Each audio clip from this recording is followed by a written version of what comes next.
It's another day here at the Comeback Team Studios, and this is your boy, Beck Lover.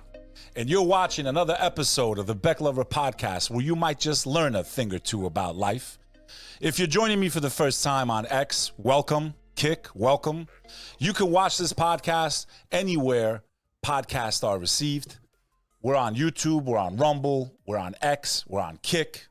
And you can listen to the audio version of this show, which I don't know why you'd want to. I think you would want to see my beautiful face.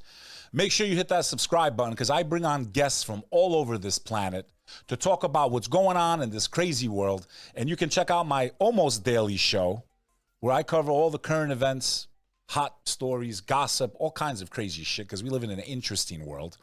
And today, I have a special guest coming in live from London. He is an Albanian immigrant from Albania who has lived most of his life in the UK. And I got to get him on the show. I've been friends with him for some time now on social media and TikTok, and we've had a few conversations.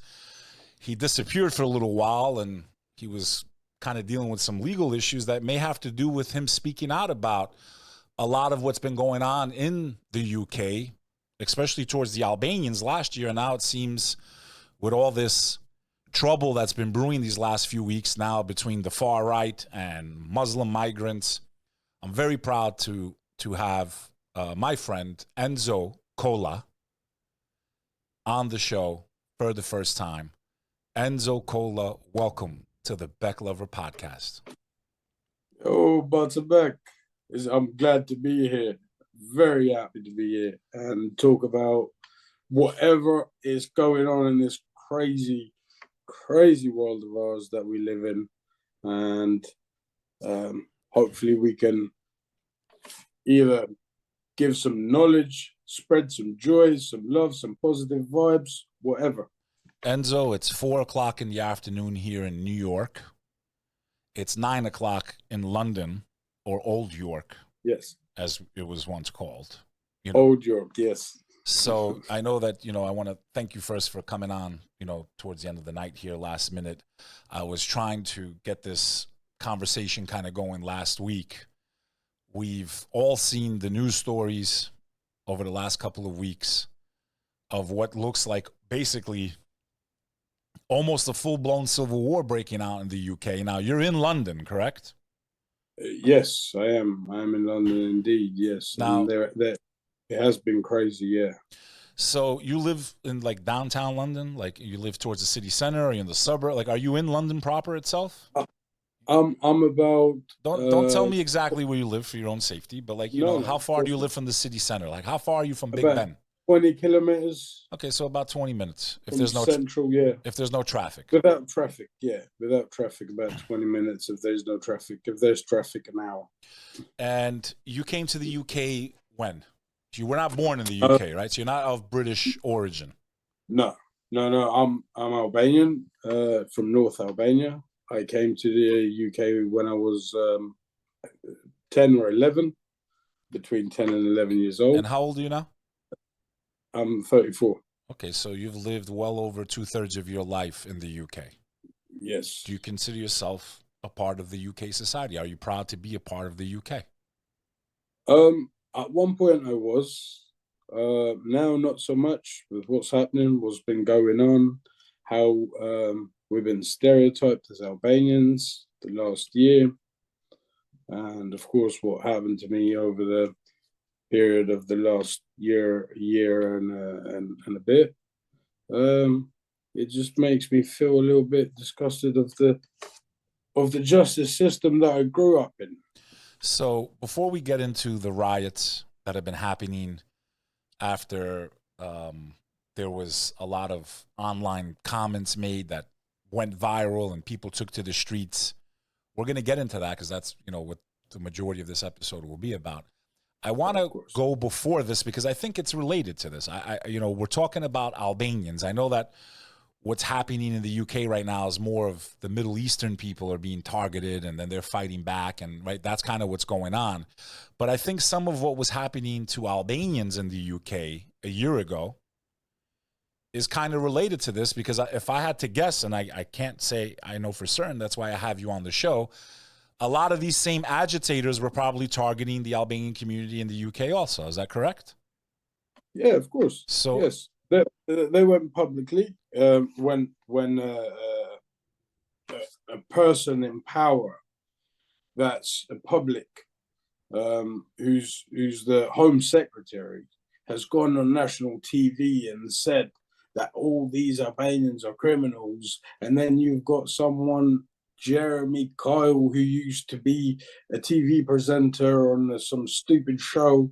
He's backing her up, saying that these Albanians on the boats. There isn't a single Albanian that comes out on the boats. You see the boats, they see the footage. They're all like different ethnicities. so you came there at a young age. I'm assuming you came to the UK after communism collapsed in Albania. Is that correct? In 2001. 2001. Yeah. Okay, so yeah, no, it's about 10 years after that. Okay, so your family was inside of Albania during communism. Yes. And you guys came out maybe about a decade later. After that, you decided to move to the UK. Why did you guys leave Albania at that time? Mainly, I was very young.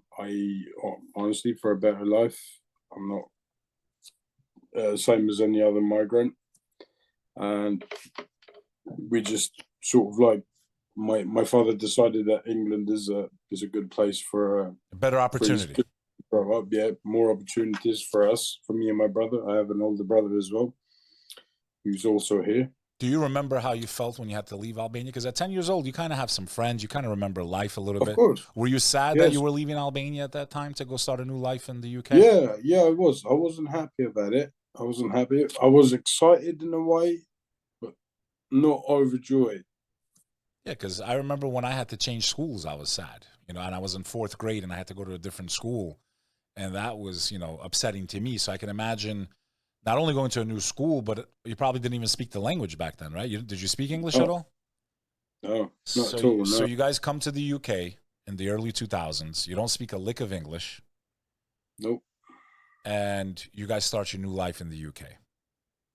Yeah. Now, was it what your family thought it would be to move from Albania, go to the UK and start all over and start a new life? I mean, was it worth it? Do you think if you asked your father right now, would you do it again? Do you think he would have made the same decision? I'll get back to you on that when I ask him, and I certainly will ask him. Probably would do it again, because to him, he has achieved something of who me and my brother have become. True gentlemen with proper traditions and raised in a multicultural country who I thought it was a diverse society, but clearly with what's been going on, I was wrong. So when you look back at the early years when you first moved to the UK, did you feel, I know you didn't speak the language, so it would be fair for you to not feel like you're a part of them at that moment. But now, 20 something years later, do you feel like you were treated okay, or did you feel any hostility that you couldn't speak English and you were? I felt hostility throughout. I still do now. I still don't feel a part of. For example, as I say, I've got colleagues at work. They're all English. I'm the only Albanian there. I still don't feel like I fit in, because there's a certain way that they act. Do you understand? Of course, I have a short fuse as well, so maybe that could be it, that they act a certain way. But yeah, like diversity has never existed. I was always called a refugee, go back home, go back to your own country, all that type of stuff through school. So you felt that you did experience some stereotyping and racism? Absolutely, yes, I did, yeah. Which had nothing to do with skin color, because both are white in No, essence, right? So it had nothing to do no. with race as far as color. But as far as ethnicity, they could tell you're Albanian just from your name. Yep. And was it Of course, was it from everyone, or do you feel like it was from actual British people of British heritage, like actual ethnicity? well, it was pretty much from everyone. Even like, for example, that you grow up with someone and he's your friend, and you think that he's your friend. The minute that something goes wrong, you turn around just like that and just say all these mean things to you. Does that make sense? Now, there was been a big influx of Albanians to the UK, I'm sure, after communism collapsed. And then, do you think there was another big wave in the early 2000s? Was that another time where a lot of people were moving there, or has it been a steady trickle over the years? And I think before, in early 2000s, because it was sort of like difficult to get in, or it was many Albanians didn't know or didn't think to go that far out from Albania, so it wasn't as much migrants back then. And of course, England once upon a time needed migrants to set up corner shops, to be bus drivers, because they lost everyone in the war. So they needed the immigrants. They needed migrant workers to keep the country going. The same way that there was same way in Germany, a lot of Turkish people migrated after World War II to rebuild the country of Germany, which is why Germany has a very large Turkish population. It wasn't like they all just showed up there overnight. There was actually a need for it in the reconstruction of Germany after World War II. Yeah. So a similar story in that aspect. So where did all the animosity start between the Brits? And I don't know if it's all of them, but at least some of the people in parliament there. When did this whole thing start with them, first of all, saying, well, there's too many Albanians coming, we don't like them, they're this, they're that? And what type of stereotypes were they using to describe Albanians in the UK? Criminals, drug dealers, when that's not true. I mean, drug dealers, you get drug dealers from all over the world that are here in England. I mean, just because the Albanians do it a bit better, that's not our fault. We didn't bring it here. We found it here. Like Eddie Rama said, crime? What crime? We didn't bring the criminal gangs over here. All right, fine. We found some. If we can do any job, tell me any job in this world, Albanians will do it better. Do you know why? My personal opinion is because we're fearless and we just go for it. We're hardworking people. Construction. Even if it's at a shop, like to work in a corner shop, we stack those shelves way like mad. Singing, right? I mean, Dua Lipa grew up in the UK as a refugee or a migrant from Kosovo, the Republic of Kosovo. So I mean, even in singing, we kind of took over singing, no? Yeah. The thing is though, they the English class that as Rita Ora is from England. Rita Ora and Dua Lipa are British. Well, no, because if you guys don't like the fact that you have Albanians coming there, then you can't claim Dua Lipa and you can't claim Rita Ora. Absolutely. You don't deserve to claim them. You don't deserve them. Absolutely. So what was going on last year? Because I'm pulling up some old news articles here. First of all, they're showing pictures of people that are not even Albanian. Like this article is on Bloomberg. Albanian migrants top arrivals by small boats. Why are they coming to the UK? First of all, every person in this picture is Bangladeshi or Pakistani or Indian. Like there's not even one Albanian in the picture. Yes, that's it. That's precisely my point. That's why I got so agitated. Well, what are you talking about? Why on earth would you even come out and say something so stupid? But stupid says stupid does. Stupid is. I mean, literally, even in every one of these pictures, I don't see a single Albanian in the picture. When you look at these pictures, there's not a single picture of an Albanian on this boat. We're not, No, there isn't. we're not dark in complexion at all. No. I mean, at all. Like, I was born in America, but I am of Albanian heritage, 100%. My parents are both Albanian. I mean, these people don't look anything like our people. But so what was the mood like during that time while they were making these arguments in parliament? How did the Albanian population, I know you guys had some protest about what was going on. Yes, we did. Yes, there was a protest. That protest was very peaceful. So it was. We were trying to say, okay, we're not going to keep quiet about it, but of course we're not going to break and vandalize the city because that's easy. Anybody can do that. We'll set a match to the city, easy done. We can't be stopped, bro. There was like 2,000 Albanians there on Westminster Bridge. Who's going to stop us? So that was kind of like last year. Now, taking our people out of it, even though technically they're considered migrants by these same people, right, that are doing what's going on today.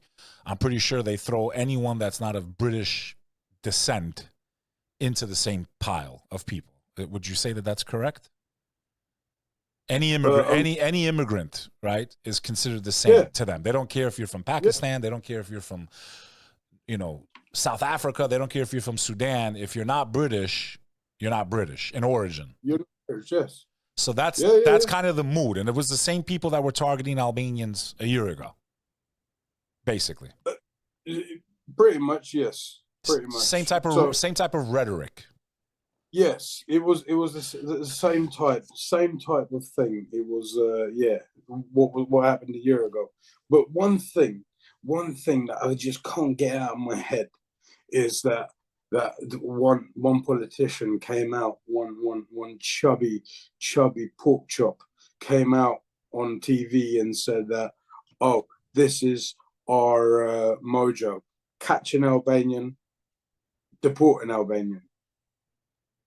So it was like pretty much what they did with COVID: catch it, kill it, bin it. So that's the type that's how they he described us as, and that I just can't get out of my head, man. It drives me up the wall. It drives me nuts. Probably if I see him in the street somewhere, I'll probably slap him. Now, fast forwarding to the events that transpired a couple of weeks ago, you had 3 beautiful, innocent girls lose their life in a mass stabbing. Yeah. 3 other ones were injured by a British-born person. British-born. Yeah. And they were claiming that he was a Muslim, and he wasn't a Muslim. That was inaccurate information, to my understanding. Am I correct on that? Well, as far as I know, yes. He was of Rwandan heritage, but British-born. He was born in the UK.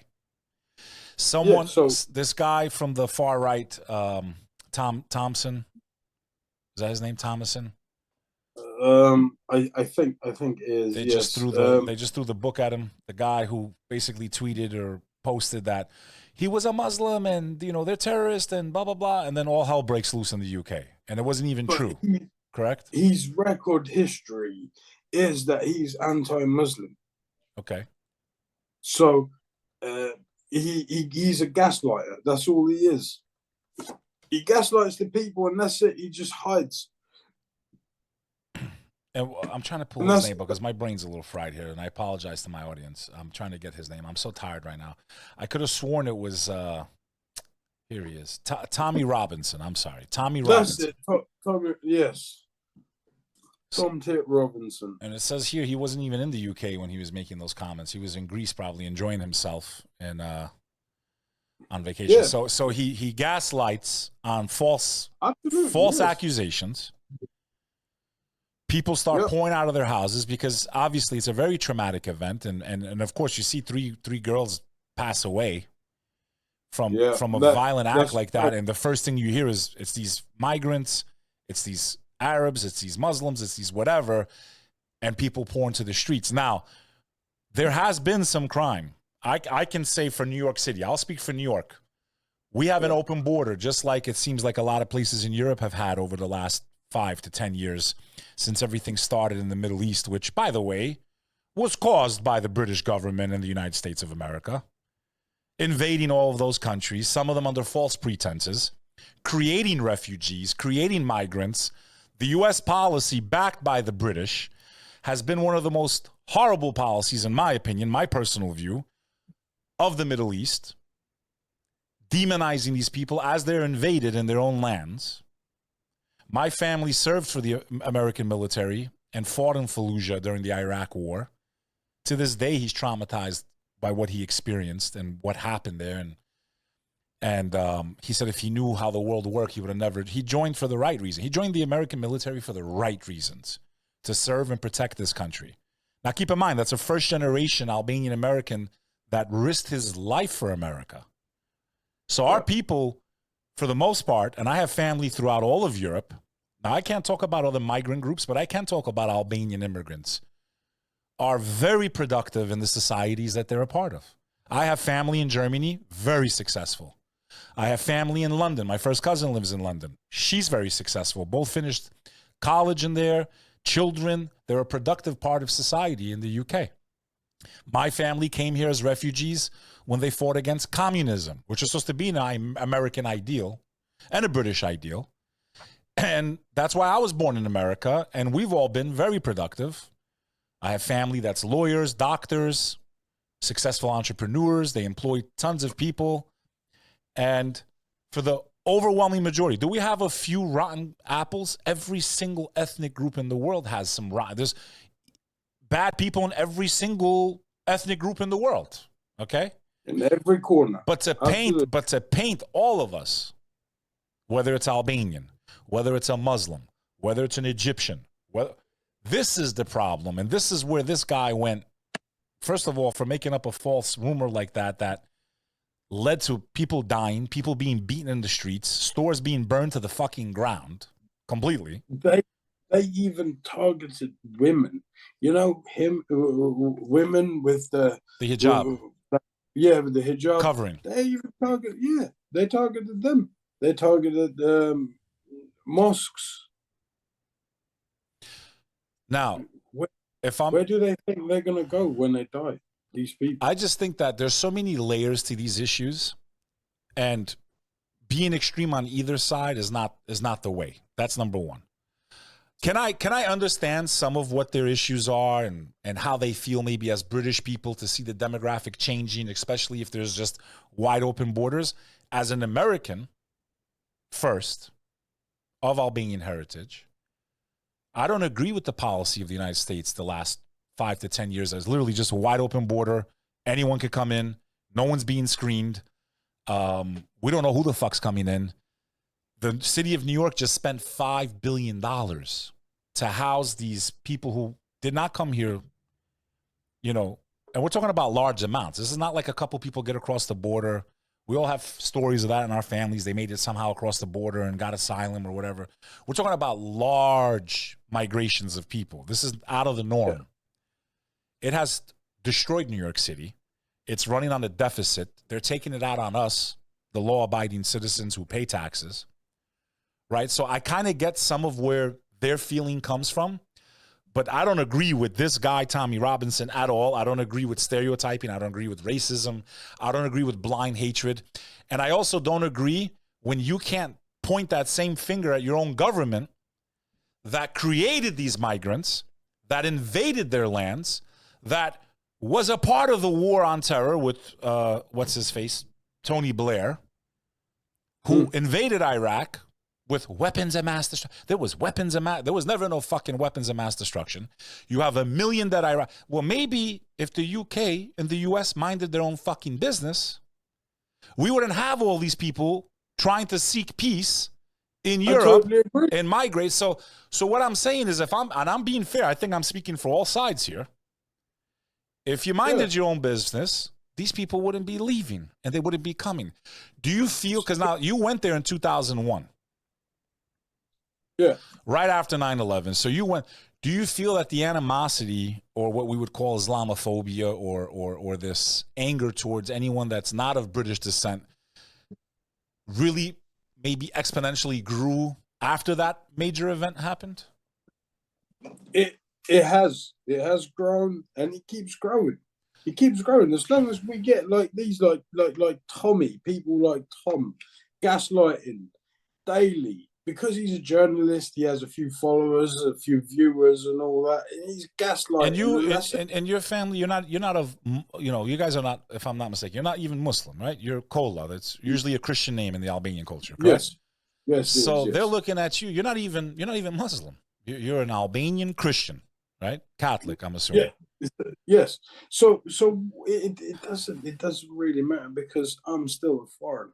So they don't care that. So religion doesn't even matter. It's just that you're not British and they don't care. So they started like, you know, they started as for the foreigners, but then when this guy said some lies, and that's when they started with the Muslims, anti-Muslim. And I think people, you know, and you know, Brits, you got to look at your history too, man. You guys went all over the world. You occupied so many different peoples and countries. You were ruthless to many of them. I mean, in some cosmic way, I mean, maybe it's a little bit of karma coming back to you. I was going to say that. And I'll also say another thing. Now, what do you know about the birth rate in the UK? Is it true that the Brits are not having as many children, and these Muslims, as they call them, these migrants, they have a very plus 2-3 children, right? I mean, is there a shifting demographic? Is it true? Because I've heard these rumors and I don't know. Is it true that the name Muhammad is one of the most registered names for newborns in the UK? Is that actually true? Well, I don't know exactly about that, but I can tell you I work in central London and I have seen very successful Muslims that have sort of like kept their and tried to keep their traditions intact, the proper Islamic way, how it is. What has the mood been like these last couple of weeks? Kind of paint it back. Now, I mean, I'm going to put some of these images up right now, Al, if you can. Is it still volatile out there? I mean, is there still violence going on? Or is it more like covert now? Or like, what's the mood like right now? What was it like a couple of weeks ago once this all started? Right, so a couple of weeks ago, immigrants, foreigners, they actually, some of the majority of them feared to go out in the street to get a pint of milk. So because people were like, right, and they shut down the city. Yeah. I'm assuming law enforcement, correct? Yeah. Well, not the city of London per se, but cities around London. And for example, Manchester, Liverpool, that's where they all started, like especially up north of England. Hull, that's where the most riots happened. Can you see this image? This is on X right now. It shows, you know, people in the UK burning the flag and peeing on it, and I mean, doing some really. This stuff really is not gonna help the situation, because I've always said 2 wrongs don't make a right, especially when things can spiral out of control. What is the mood like right now, man? I mean, like, is things calm? Are people still on edge? Do you think this thing could spiral out of control and lead to some type of extreme violence in the country? It has already led to extreme violence. How many people have died since it started? The news are not showing anything. But there's definitely been some deaths. Yes or no? There's been some deaths because of this. I would say yes. I mean, definitely some major injuries. There was a guy who was cut from here to the other side of his face. His nose wasn't even there. He looked like Jigsaw. If you ever seen The Punisher, yeah, he looked like Jigsaw. That was very traumatizing view. If that guy had children, I mean, like, what I fear the most is for our children that go to school. And it seems like this is not only just in the UK. It seems like these issues are across the board in Europe, throughout all of Europe. What's interesting, though, is I have done some research on a lot of this. And the demographic is definitely shifting in places like Germany, Belgium, France, the UK, where with the projected birth rates, these people will become very large parts of the population on the current trajectory, especially in places like Italy, Germany, they have negative birth rates. So they're not making enough children to sustain their own culture. And I blame part of that to for example, in Germany, the red light district. Why get married, right? It's cheaper to have dinner in Germany than it is to go sleep with women who work in that profession, which, in my opinion, most of them are forced and trafficked. But I'm not getting into that debate. It's cheaper to have dinner than it is to go and do that type of stuff. So a lot of men don't want to get married. And they're not. Like, I'm talking about like German men. They're not getting married. Then you have these people that come from more, conservative in that aspect, nuclear family, religious people who want to have kids. They might have 3, 4, 5 children. So the demographics are shifting, Enzo. Like they've said, I think on the current trajectory, Islam will be one of the most dominant religions in all of Europe, even without these migrations happening. That's actually exponentially speeding it up. And I think that's where some of the animosity is also coming from, is because of these declining birth rates. And these immigrants, or migrants, as they call them, are having more children than the local native population is. Well, it certainly seems that way. But then again, whose fault is that?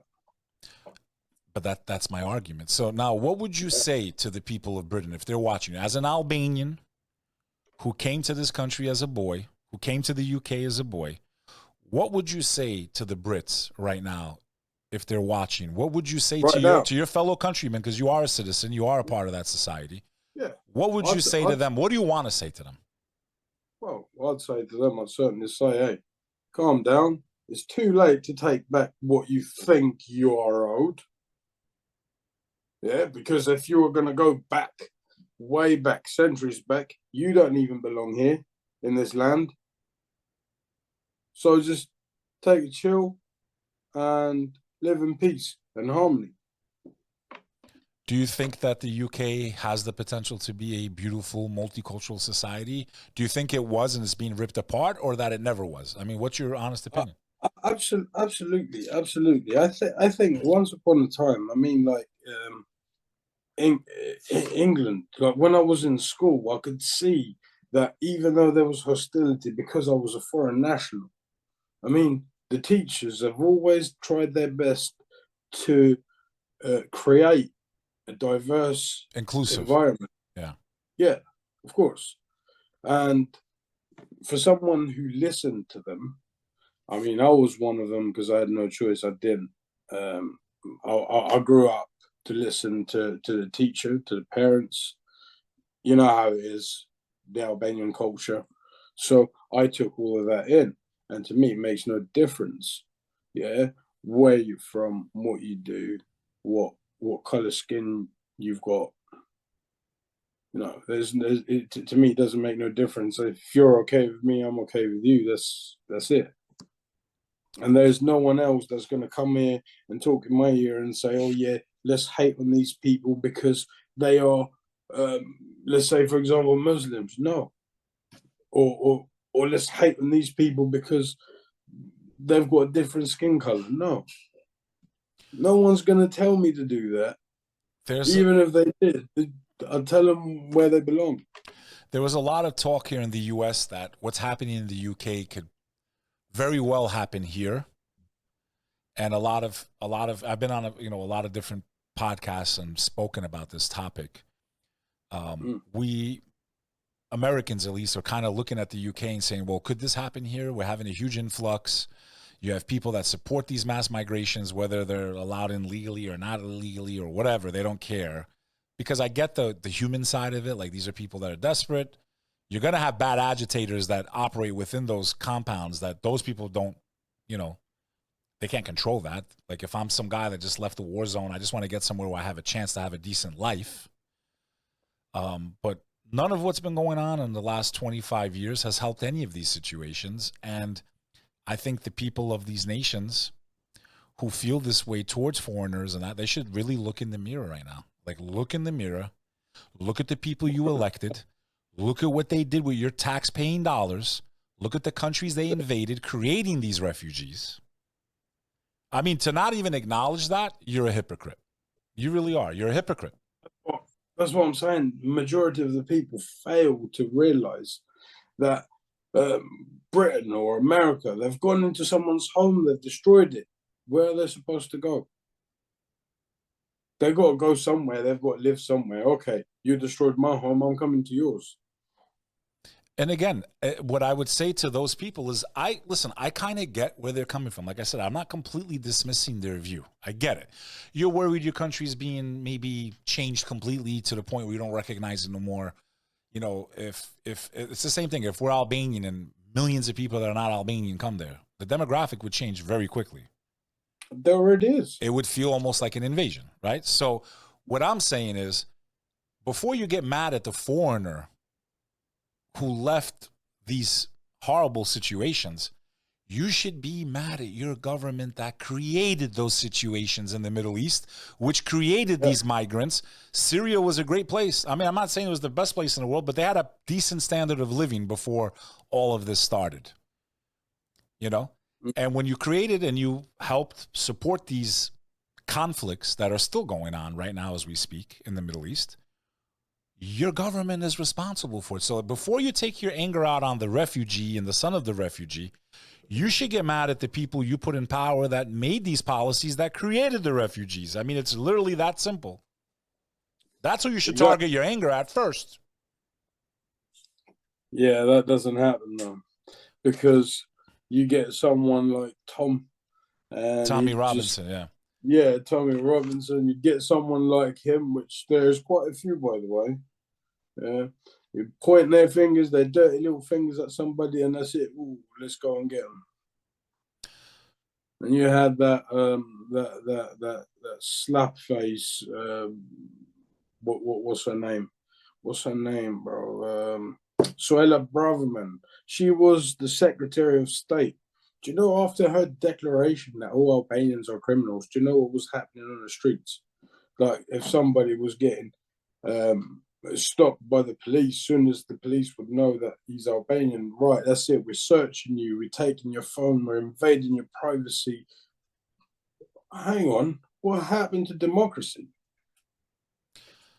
Now, you said you incurred a little bit of trouble yourself, and during that time period when they were targeting the Albanians first for whatever reason to not be in the UK, you were very vocal. That's actually how I found you. You were making videos about what was going on, how silly it is to throw all Albanians into one basket, and you were pushing back against some of this Albania phobia or whatever we're going to call it. Yeah, of course. And shortly after that, you experienced some of your own legal troubles, correct?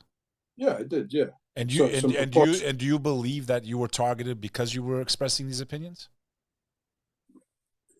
Absolutely. I 100% believe that there's no other reason, no other explanation. Do you know how many videos of mine would like go viral for 2 days and then they'd be taken down?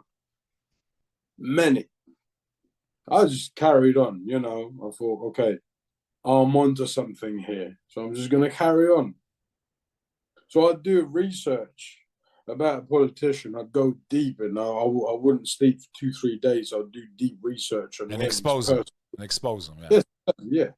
And shortly after this, you got accused of some things, and you were found to be innocent. Yeah. You were found to be innocent. Yeah. But that's when I realized that you disappeared. I'm like, where the hell did this guy go? And I didn't realize that you were actually incarcerated. Yeah. And charged with bogus allegations that went to trial. Yeah. And in about 5 weeks of that trial, you were dismissed, all charges, not guilty. Yeah. So I walked from the court. So you think you were targeted because you were speaking against the establishment? I was onto something, Beck. I can't point my finger to exactly what I was onto, because I made so many videos and so many of them got taken down, but I did. And do you know what the funny thing is? The funny thing is, I was getting prosecuted and judged and all this by a child molester. I'm still yet to come out with that. Proven. Yeah, it's all over the internet. There was a guy, he cheated on his wife with an 18-year-old male. That's what they say, 18-year-old. Yeah. I mean, you know fair well that that affair has started way before he got caught. That's how it goes. So, what do you think the future holds for the UK and Europe if things continue the way they are?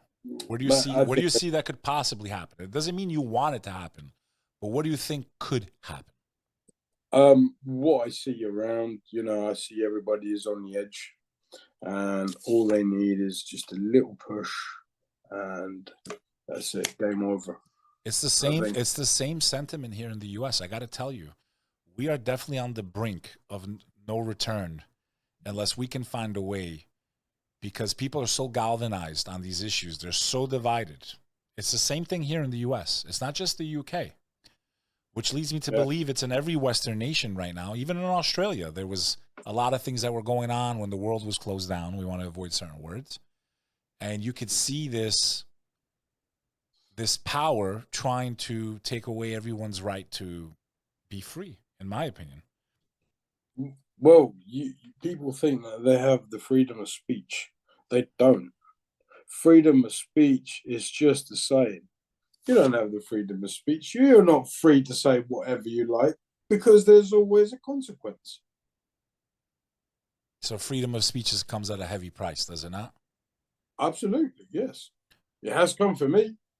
Enzo Kola, I give you the last word, brother, before we sign off on this episode of the Beck Lover podcast. What do you want to close out with? What do you want to say?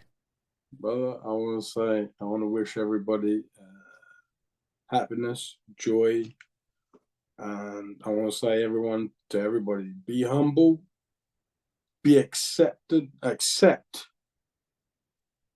positive vibes only, and just live in peace and harmony. Folks, we thank my friend from the other side of the pond, Enzo Kola, in the house, giving us a little inside view of what's happened over the last few years and where the UK might be going if things don't turn around. Till the next time on the Beck Lover podcast, stay tuned, my friends, because you never know what the fuck I'm going to be bringing you. Hit that subscribe button. Beck Lover.